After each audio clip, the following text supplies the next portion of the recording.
Wherever there's war, peace is by definition an innovation. It's OEF's mission to make that innovation possible.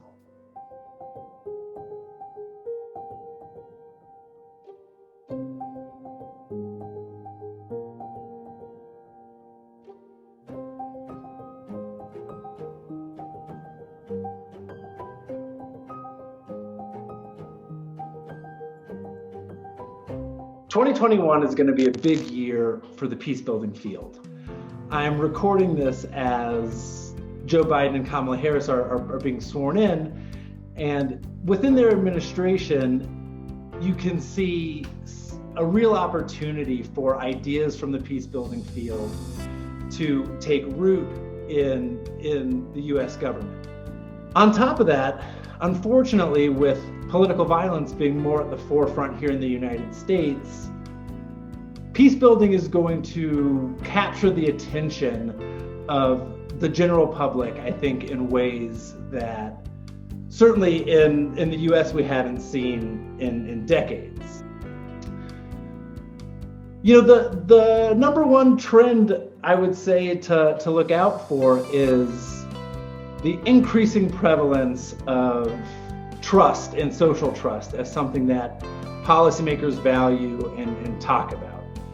It's something that I'm starting to see more and more, I think, as we start to see the consequences of social trust breaking down here in the US.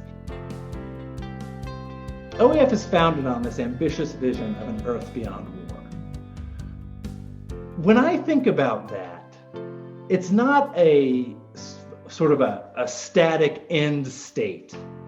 Rather, it's a system for problem solving that starts at the local, moves through the national, and into global issues and transboundary problem solving. You know, and another part of the vision of Earth, the Earth Beyond War, is this expansion of the circle of trust. Time and time again throughout history, you see peace being built by sort of redefining the in-group in a more expansive way, and then engaging in inclusive processes of society building, of state building.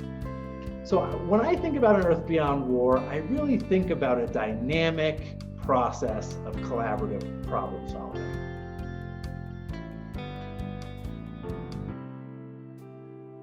Good development takes less money than people think and more time than people think. And I really believe that OEF's incubation process, which is a core component of how we do our work, is really built on that idea that by early investment up front in identifying a problem, defining it with the stakeholders on the ground who experience it, or who have a lot of expertise in it, or who have worked to try to solve it before, and then following that up with even further investment in a process of trial and error to figure out what set of projects, what series of activities, processes, messages, groupings of people work.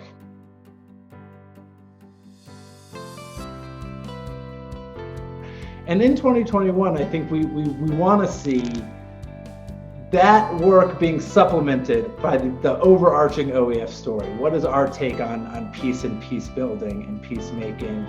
Both how we incubate programs so they can prove a scalable model for peace and then partner with funders, how we use markets and economic livelihoods to create not only economic sustainability, but also a joint project that can be undertaken across conflict lines and build peace directly. I'm reminded of a definition that my colleague, Mark Nelson, who runs the Stanford Peace Innovation Lab, used, stuck with me. It's peace is learning to create value from difference. I really love that definition of peace, and I think it speaks a lot to what peace means to me. I love the diversity of life and cultures coming together and creating something new. So that's why this idea of creating value from difference is really compelling to me. It's certainly the approach that we take at OEF.